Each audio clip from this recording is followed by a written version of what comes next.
So tomorrow we are leaving for our annual Turks and Caicos beaches vacation. So we go to a resort in Turks and Caicos every year in January. Um, we did it, I don't know, the first time maybe 6 years ago to break up the winter. We used to go to Cabo. 7 now because 7. Oscar's like 11 months old. So, well, Or, that I mean, was, when yeah. he was 11 months old is when. So then that would have been he's gonna be 6 7. years. 6 years ago. Yeah. Oh yeah. Yeah. He's just going to be, he'll be 7 when we're there. So our son will have his 7th birthday. He gets pulled out of school for a week. And then we wanted to do this because a lot of you guys will have spring break coming up. So a lot of our listeners here are going to have kids getting pulled out of school. And that's when a lot of people go down to Florida for spring break or take a little trip.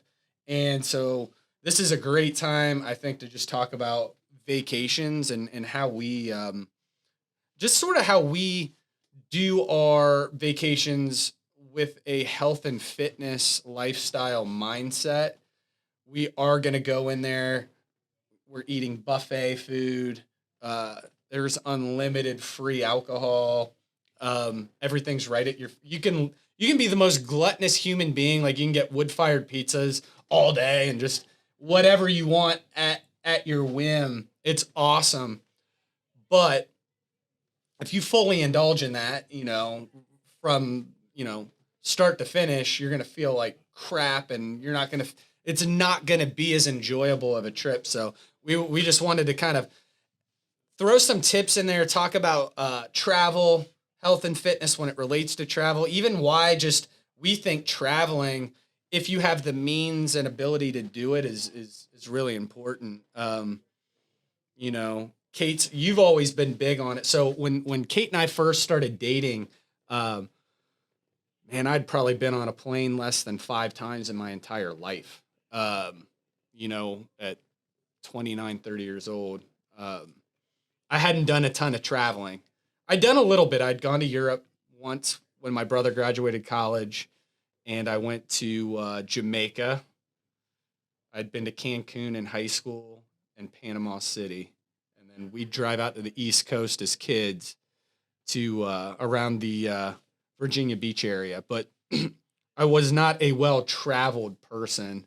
And, my trips were few and far between. Every 4 or 5 years, someone would come up with an idea. Hey, would you like to go on a trip? And I'd be into it, but it just was not on my radar. And then I didn't have any money. So that dictates it a lot. But you've been traveling. You were traveling before me. And why do you think it's so important? Why do you think travel, like what is it about traveling and because you are the reason we travel all the time. Like you were talking to me yesterday about 2 other trips that are planned later. I can't even, I have to like keep one ahead of me and then I can't even think of the other ones, but yep. This answer is going to, it wasn't premeditated, but it's going to sound funny. I really like to travel to help keep me focused when I'm back in town. Okay. So it just, if I don't break, that's one of the reasons. I think that's like one of the main drivers is like, I gotta get out of town. I love to explore. I love to explore new cities. I love to explore new areas, meet new people. I just love just to hear everyone's story. I really enjoy that. But also, I really feel like if I don't have anything to break up, like my workouts, diet, just everyday cycle, and now, with the kids and the routines added on to that, I feel like it becomes really monotonous and it's not motivating for me. So I like to travel almost for like motivation to, to work hard, to be able to afford travel, to have fun and enjoy myself while we're traveling, but then also just to break up the monotony of day to day. So I'm a little more focused. I'm a little sharper. And when I come back from trips, as long as I don't like just travel like an idiot, like we probably did in the beginning. Like everything you said, that's the first couple times we went on the all inclusive resorts. We would just like eat and drink and be like, oh, for 3 days after we got back. But I really feel like it refreshes me, and I have like a renewed energy and focus and patience for everything. And a lot of what I do requires a lot of mental energy and patience, and I feel like that it really helps renew me. It's almost like hitting the reset button. But from a work kind of standpoint and health standpoint, I do it to kind of renew myself, and then just from a fun lifestyle, like bettering myself. I like to meet new people. I like to meet all different walks of life, and not that we're going to get necessarily that on this all-inclusive resort, but you still meet different people from Sure. different areas of the United Everyone's States from all over the world there, yeah, actually. yes, It's an yeah, international trip, so we're yeah, going to it's the Turks and Caicos. It's a British colony. So you get a fair amount of people coming actually from across the pond, um, Europeans, and then a lot of people from uh, the East Coast in Canada. So I think you occasionally get some West Coast people, but they'll typically go down towards Mexico, where this is a lot of like New Yorkers and Canadians is what yeah, we'll typically yeah, run into. But yeah. It's yeah, just I mean, you do. interesting. You end up meeting a lot of people because you'll have people around your area or whatever that you run into, and inevitably you start hanging and talking. And what's cool is this year we have our friends Sean and Julie, who used to work here at the gym. They're bringing their daughter, and they're gonna be on this trip We're with gonna us. be So yeah, so we're excited about that. But And as adults, yeah, just one more thing, and this is something I really tell my clients. I think it's very, very important for your relationships to kind of solidify them. So, when I think parents can get lost in the day to day, just, okay, you run the kids here, I'm running the kids here, and we're doing this and we're doing that. And it really bonds you. So whether it's, you're traveling with your spouse, it really helps bond that relationship, or your friend, it really helps bond you together. Even just your children, you can kind of lose touch with them as they get older and they're hanging out with their friends more. And it's just a lot of togetherness, even hmm on that travel day out there and back, like you're just together on the plane the whole time. And at the resort, that our kids are starting to go off and play with other kids a little more, but it's just, I think it's really good for relationships. It's good to bond you, it's good to test you, and it's a lot of time to spend together to kind of almost like reevaluate where you're at different points in the year. Um, just kind of like a whole reset button in general. yeah, I agree with that, and I think you would agree that like we love our lives and what we do, and we get to go hang out and play at a gym. Um, but what I think we inevitably run into, and a lot of us do through our jobs, is we're giving a lot of energy, and um, sometimes not filling that tank up. So whether I'm coaching a class or talking and meeting with my coaches and staff, I'm giving myself a lot. I'm not filling up my cup as much. Sometimes during those weeks, I'm giving a lot of myself, and it's a good time to kind of fill that cup back up. So then, when you come back, you're energized, and you can be that person that you want to be in the gym with people.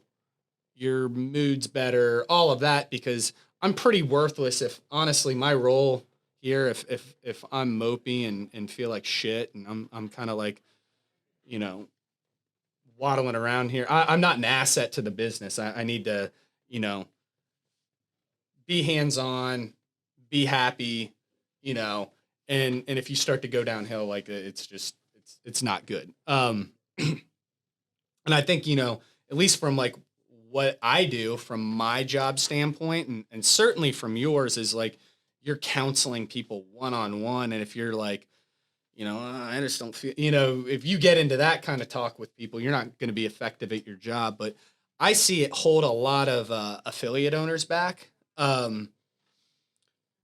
Especially in our job, it's so rewarding, it's so fulfilling, and it's so fun.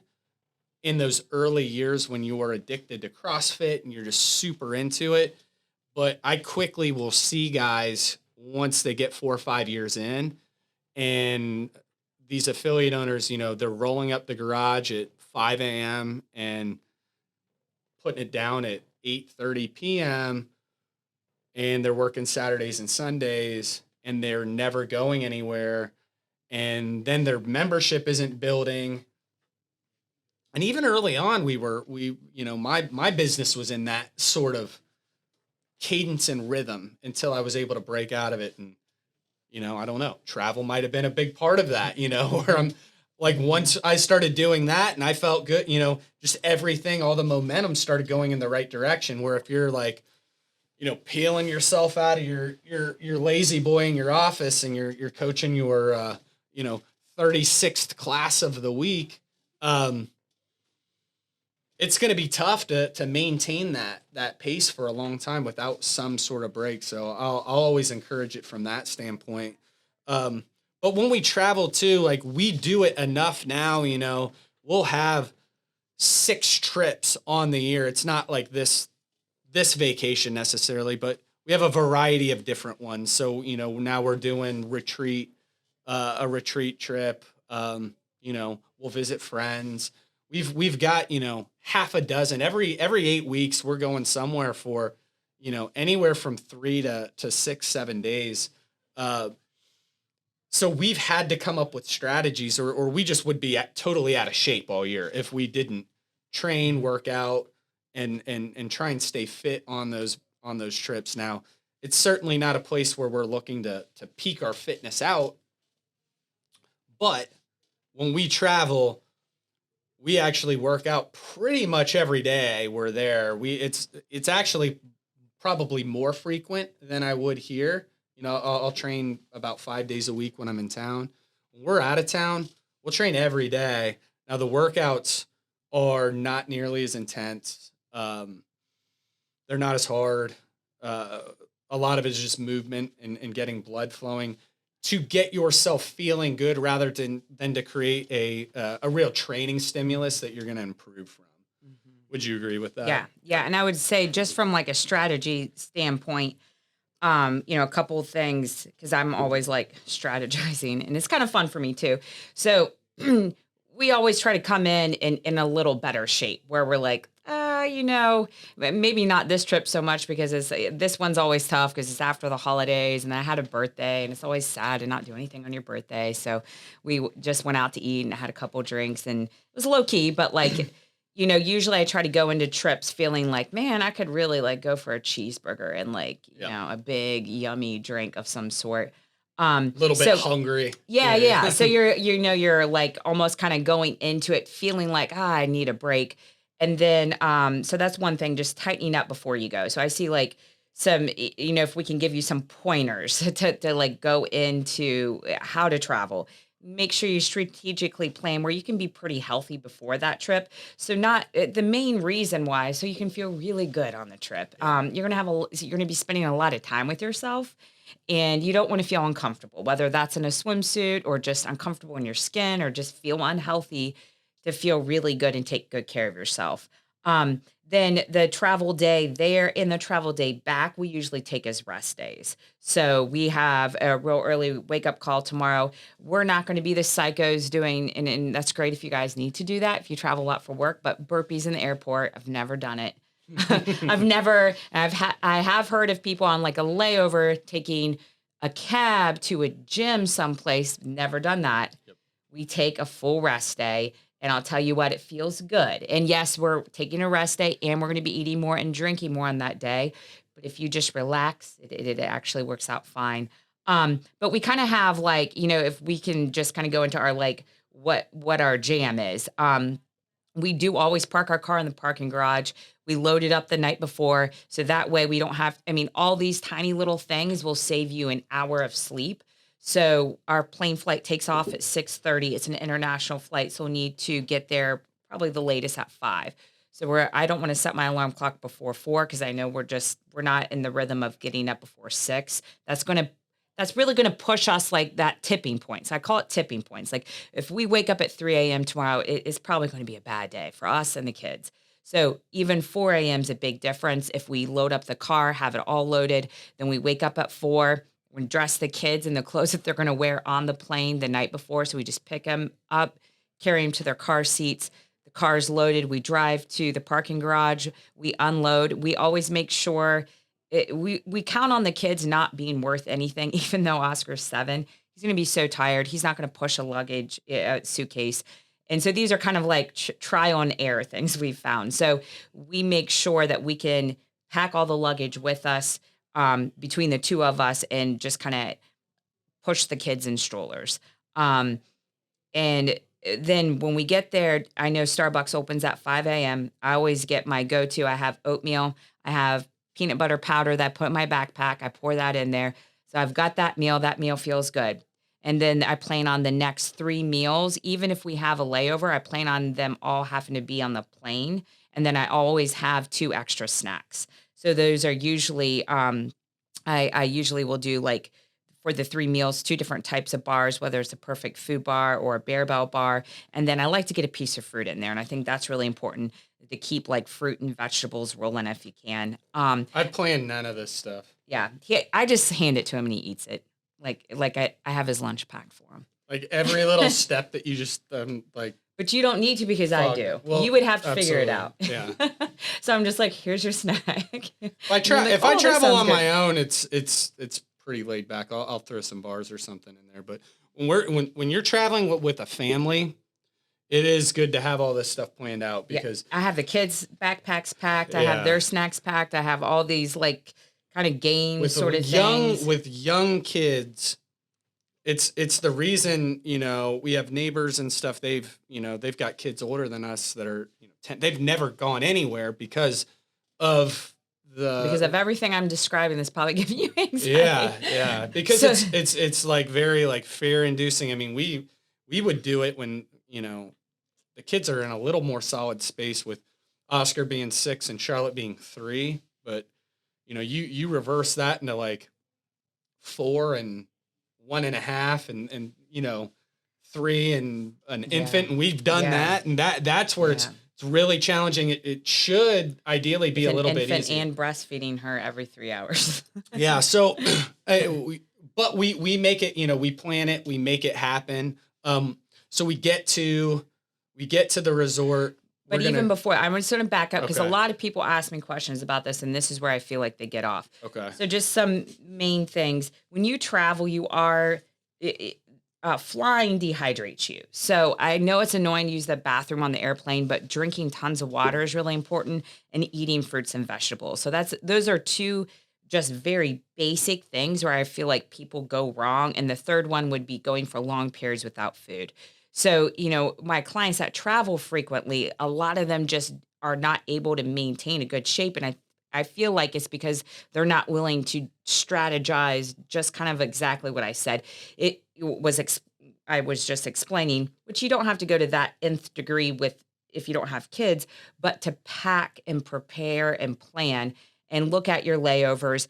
If you can get some vegetables, a salad, and on a layover, that really helps. You just don't want to feel bloated and crappy when you get to your destination and you're trying to have a good time. So eating every 2.5 to 3 hours, drinking a lot of water, having a vegetable packed with you, trying to get a salad or some vegetables in on your layover, those are all key. Okay.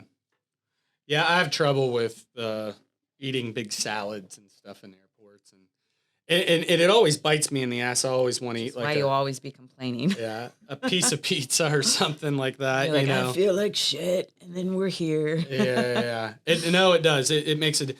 Those airport salads are some of the saddest looking things. Yeah. I can't even look at them. I'd rather do a bar and an apple or something. Like I can't look down the pipe at this like soggy, sad looking salad that's been sitting in a fridge for 3 days. But to each their own. You're good at choking those down. But even in different airports, like if you travel frequently, like I think we have a layover in Charlotte, and I know there's a place in Charlotte where you can get like a basic protein, rice, and vegetable. So we kind of have our go-to spots where we're like, okay, I know I like to go here. Or I think they have a really good smoothie place. Yeah. So you kind of, you kind of remember, hey, in this at this gate, we can go here. We have an hour and a half. And you start to get your go-to places where you like to go that feels good for you. And you remember that. It's just being more mindful of that. Try not to eat regrettable foods. I had a sandwich in an airport a little while ago that was so bad, and I was like, I thought I was gonna get food poisoning. I didn't, but it was like it just was not good. And I always feel like if when people are preparing your food, if they do it with love and they're like in a good mood, the food will treat you right. It's someone told me that one time, and it stuck in my head. And then the person taking the order and preparing the food was so pissed off that they Should were have there. just walked away. I absolutely should have, because it was a super regrettable sandwich, and I thought it was going to sound good. And they seemed so mad that I was there to like order something. Anyways, back to your point, if you can get that like healthy smoothie, have the apple, get like the clean salad or whatever it is, even if it's like totally not what you want to eat. It's not going to be the best food you're eating at an airport. Absolutely At not. best, it's just going to be like, that was okay. But it will always pay off when you're in the air, you're just sitting in one spot, you're a little dehydrated. All those decisions, you'll get off the plane, you can hit the ground running instead of like, I just want to like lounge in my room because I'm like, I'm tired from travel. You'll be able to kind of hit the ground running that way. And then, when we get in from a training standpoint, I'll plan a lot of our workouts. I'll try to get the majority of our harder workouts. Like if we're we're on a resort, we're not near a CrossFit gym. Typically when we'll drop into a CrossFit gym, which we like to do when we travel, we'll do that like our first day or two. So we'll go drop into a CrossFit gym, get that hard like CrossFit gym workout in. I'm not someone who, unless I'm really like trying to train up for something, we're not going to do that every day and make that we're not turning the vacation into a training camp. So we'll typically do that 1, maybe 2 days. And then after that, our workouts are going to be like hotel gym workouts, runs, outside workouts. Shout out to our Edge on Demand library. All the workouts I did during that pandemic are housed there, and the videos and the workouts. I took a ton of time to plan those. So I actually use that resource a ton, which I'm going to when we go to Turks. And I have so many good workouts. My brain's not in that mode right now. So I'll pull workouts from there based on like how we're all feeling. Like, oh, what do you guys want to do? It's all like lined up there. I'll just go ahead and scroll. Click, find a workout. We may even modify it a touch. But we do the harder workouts early on. And then by the end, not going to lie, like you get into day 5 or 6 on these, it's like, you might sit on a bike for a little bit, and then we might walk around and do might be best for your body. Yeah. One thing we've really gotten into doing that I really like the last few trips is a little bit of yoga to finish off a workout, just like 10 minutes. Yep.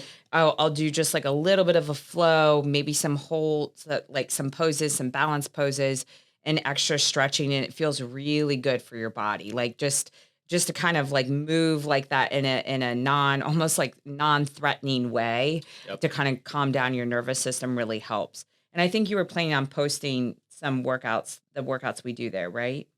Yeah, maybe. I mean, we'll see how it goes. I mean, I don't know if anything will be like, especially towards the later in the week, if they'll be super fun. But yeah, I think it would be good for people just to see, like, even if today is a lower intensity, like zone, if you're doing the zone thing or whatever, kind of back to that, like a zone 2, calm down the nervous system. Because another big thing that I feel like people do is it's either going to be CrossFit, I'm bleeding out of my eyeballs, or nothing. And there's got to be something in between. And that's where you need to sit in the in between if you're going to live a full life. Well, the big thing, we want to do on these trips, and even when we were in Tulum, the workouts were challenging and hard when we were there, and we were being really clean on our retreat. And they were hard, we do yoga in the morning, and then we'd have like an activity or an You're excursion. walking around a lot. Yeah, we're walking a ton, and this resort is enormous that we're at, and we're going on beach walks and things like that. So the training and the workouts we do, we're expending a lot of energy. We'll go snorkeling. We I'm will gonna go paddle boarding this time. Yeah. Yeah, So we're we're trying to doing a save ton up of stuff. energy for Yeah. this as well because then we might as well be back here in the gym doing our normal workouts, living our normal lifestyle just to switch it up I and don't want to like get in Normatec boots and stuff Yeah. on a trip like this. Basically, we're trying to keep our metabolism rolling, keep our muscle tone, slow down the softening and the fat, accumulation, which will happen a bit. Yeah. All we're doing is slowing that down. So when we get back, you get a workout or two in and you're right back in your rhythm rather than I've had trips and we've had trips in the past where I mean they can completely blow up your training routine to the point where it takes a week to get back on track. It's almost like you went through an illness or something. So the way we do it now, we get back and we're right back in a good rhythm right away. And you can't, you don't aesthetically, you're not like looking horrible. You're not gaining 10 pounds of body weight, on the trip. when I used to do fitness shows, I would gain 15 to 20 pounds on a trip in 1 week. But part of that, I was That's crazy. I was super tiny, but then also like, Yeah. I mean, I didn't eat So anything for like 3 months. you were essentially malnourished when you're in that. Yeah, so that I sit same around amount. like 130 to like 133 right now when I feel good. I'm kind of right in that zone. And then when I used to do fitness shows, I could compete around like 118, but I would sit around like 122 to 125, it was it's that little adjustment. I mean, it's like 8 pounds, but it would kill me. But I would go from 125 to like 140, 145. And I remember my trainer at the time when I would come back, he'd be like, God damn it, Kate. I'm like, Yeah. listen, I haven't eaten for 3 months. I'm drinking pina coladas all day long. Sugary Mud drinks slides, and, yeah. dirty bananas. I mean, like they're like 1,000 calories a pop. Well, another thing is I've never my body weight swings like that much. I've pretty much stayed within almost like a 5-pound range for 10 years.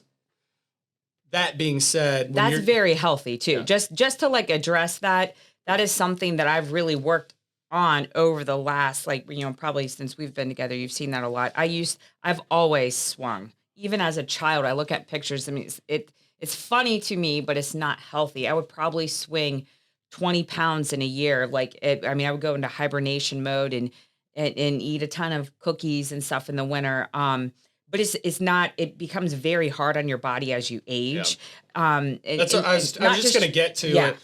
As you age, you can't yo-yo like that. So, Yes. and for anyone who's really listening, I mean, when you're 24 or 5 and, even below that, I remember the whole thing was, when we were young, I don't know if it's as big of a deal, but spring break was like the holy grail of partying and things. As I was growing up, it was kind of the peak popularity on MTV, and they would have MTV Spring Break and all that type of stuff. People would, treat that like that was the CrossFit Games. They would like get ready for spring break. But on an elliptical. They'd for start. 3 hours. I remember guys in college. The only people I ever knew who took PEDs or performance enhancing drugs when I was younger were people getting ready for spring break. So they would start like taking steroids in January to get ready for this like week-long spring break trip in Panama City Beach. They get all jacked up, get real lean and ripped, and then pretty much not eat any food and drink like Milwaukee's best beer for a week straight, and just their body would go to straight shit like instantly. And that was like, but when you're 20 years old, like that's the roller coaster you can put yourself on. Your body's a little more resilient. But even at that age, I remember doing fitness shows for a year, and I remember looking at my face. And I was pretty young. I think I was a year into it. I was 23 after a year. So I started at 22, I think. And I remember thinking that I looked like I aged 10 years. And I was so young, I wasn't thinking about Sure. aging. I was just like, it was back before, kids started doing Botox when they're like 20. Um, but I remember looking at myself and being like, oh shit. And remember really like thinking how, understanding how important your to take care of your skin. And so that's one thing that would really hurt if I would like, so when you gain 15 pounds in a week, your skin hurts. And I just Yeah. remember like my skin hurting a lot and how it affected everywhere on my body though. So I mean that matters. So even if you're young, it matters with your skin elasticity. It matters just in how you feel. And the more you can dial it in, I think there's a healthy range. So just to also address this for our vacation, if you go and you're like you cannot gain 8 pounds, you're not enjoying yourself, you're not relaxing. That's not the point of this. I always build in like a 3 to 5 pound cushion for myself. Sure. 5 pounds, and I do weigh myself every day. I do. I take a little travel scale with me. I'll hop on it every morning. And it's just that it's almost like checking my bank account. And if I'm like, ooh, it's day 2 and I'm already up 4 pounds, let's just be a little lighter. I can feel it, but it helps me to see that number and not lie to myself. Sure. And then I'm just a little more mindful that day of whether it be portions or food choices, or I really don't adjust my workouts at all. I'm just more aware of my food choices, and that always makes a huge difference. Um, And drinks too. yes, So you'll drinks. stay away Yes, from yeah, like the real sugary stuff yeah, and get and do things that are like not going to stick to you as much, not right, the right, frozen sugar. right. Yep. And that's another, to bring up another point. I used to do the frozen stuff. I don't do that really anymore. Maybe I might have one while we're there, but Yep. I usually tell clients too, like if you're out on a beach and in early afternoon, you're having your first drink, which most people do. I'll usually say like try to wait till 2 p.m. If you start drinking at 11, it's not going to go well for you. And a lot of it is just like the duration of drinking for 8 hours. And then what food choices you're going to make once you've been drinking for 4 hours are not great. So number one, just waiting, even just like till early The afternoon, later you 2 can p.m. punt it, the better. Yeah. You And know. then secondly, also not doing drinks with just like no sugar in them if you're going to start early afternoon. So I know a lot of my clients like to do just vodka soda, or something just pure liquor. What that's going to do is going to bottom out your sugar level, and you're going to eat to outdo whatever sugar was in like a vodka tonic. Or like I like mojitos because they're relatively light, but they have a little bit of sugar, which keeps my sugar level stable so I don't overeat. So that kind of helps me stay really healthy with my food, and I go a little lighter. Like at dinner, I'll try to just get like a lighter dish, and I always like to we'll even like split a little dessert, but they're small portions, and I'm not overeating. So that's the big thing. I think people always think, well, sugary drinks. Well, that mojito has 106 calories, I think, in a mojito. Your chips and guac, you've got like 3 of them, and that's got like 250 calories. Yeah. So, I mean, and it's not always just calories, it's quality of food and all that, but it really is so easy to overeat on junk, whether it's usually snacky stuff that will kind of level out your blood sugar. Just be aware of that. So what I also want to, talk a little, speak to in some way too is CrossFit gyms. You now have people. Most people, oftentimes, they just need a kick in the ass to train. But if you are someone who is like a competitive CrossFitter, someone who's coming to the gym 5-6 days a week, lifting really heavy weights, like level 2 or competitive CrossFit style athletes, this is actually an opportunity. And me and Joey actually on the same podcast, I don't know, 3 or 4 years ago, talked about travel and vacation. So he hadn't been on a vacation in a while, and he was going on one. And he wasn't going to work out at all. And that was very good for for someone who is like, say your knees, you have like tendonitis in your knees, you have some like just overusey kind of things, and your overall like system is, your CNS and everything is like really upregulated, and you're just like, you're basically like wired and tired from training for a long time. This is actually, when you go on a trip like this, a great opportunity to let all of that calm down. Your workouts should more or less be leisure activities. Walks on the beach, Walks on the paddleboarding. beach, paddle boarding, maybe playing volleyball, playing some like recreational sports. Very little weight room activities. Actually, like staying out of there. When you come back, you'll have like a huge slingshot effect. So you'll actually get strong. Within a week of it, you'll probably like get stronger. Some people are like, oh, I took a week off, then I started getting back into it. You wake everything up, you'll start hitting PRs. But for 99% of people, that Correct. is not going to be the case. Yeah, but here's the thing. A lot of people who listen to this podcast are people looking to get that teeny little edge, or like, they're very high performers, and they don't need oftentimes the advice of going into a vacation if they haven't been on a trip in 5 years. Yeah, training. absolutely. You go on that trip and you relax, you enjoy yourself, you let your body, your nervous system, and everything calm down, because the people who train like that, they don't need to keep that feeling going. They need to calm it down. They need to bring all of that down. Me, less from like training and just from like, I think overall stress and stuff that's just gotten to me. That's what this trip will actually help calm down. Not so much from the training aspect of it, but I think these trips need to overall like balance your life out. And so some people like, we ran into a girl, because she could tell we were doing some like CrossFit-esque stuff. She had been about an hour into a workout when we got there. And then we worked out, left the gym. I'm just using this as an example. And the girl was super fit. We leave the gym. We're at lunch or breakfast, or we're somewhere, and we're wrapping that up. And then we just see her leaving. And I remember seeing the training that she was doing, and she was like, they don't even have like Olympic barbells. And she was emulating what was, this was a couple years ago. I'd follow it. It was on, she was just like running through like comp training for the day. And she was in that beaches resort gym with like fixed barbells, like doing like hang power cleans. And she was moving like piece to piece to piece through this 3-hour workout in the resort gym. And then she was like walking out of there, still looking super lean and ripped, but she spent a good majority. She definitely spent her entire morning in that gym training.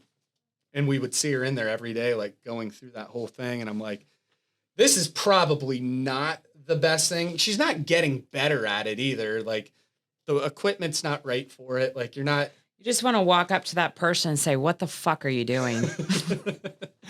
and what are you doing? I'm not stay at home. I'm not. Yeah. Stay at home. I'm not here to tell anyone how to enjoy their life. It's their life. I will.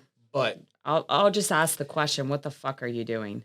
I think she would have been better served to like, I don't know if she drinks or like go out, have a drink by the beach, let everything chill and marinate. When you get home, start attacking those goals and getting back after the fitness. But have fun, maybe round out your life a little bit, like have like some different things to talk about rather than the 6-hour training day you put in at the resort gym when you get back to the gym to talk to all your friends. It's probably cool to have some other things to talk about, maybe outside of like, back squat percentages and things like that. So I think all I'm getting to is I always want to address the other side of things, because we have a big variety of listeners where it's like some of us, when we go on vacation, we can talk about all this and that, but a big thing is like get out there and enjoy your trip, enjoy your vacation. The workouts, the fitness stuff we're doing on these trips are really to maximize so we don't feel crappy. So we just feel good throughout the vacation. We feel really good, and we can keep a nice steady thing going. So by 3 or 4 days in it, you're not just like languishing in your room and like a hangover and feeling like crap. It's to keep us feeling good and allowing us to like, okay, hey, I feel good. It's 3:30, 4. hey, before dinner, let's go over to the beach bar and have a I drink. start it too. I don't like to start that early. You do. I trick you sometimes. All right. I don't. Yeah. I put like towels over the all the clocks. Like, here's your beer. I'm like, it's time. I think the more you can punt it off, it just like when you just drink too long, it just you can't get to a spot where you feel good enough. All right. Well, I hope you guys got some travel tips out of this. We're going to be enjoying Turks and Caicos, so we will not have a podcast next week. The following week, we're going to be back on, and that podcast, we're going to be talking about the Open, how we're doing it here at CrossFit Grandview. We're going to have some teams, some fun stuff going on, and just some tips on attacking the Open. And so look forward to that, and we'll see you guys in 2 weeks. Bye.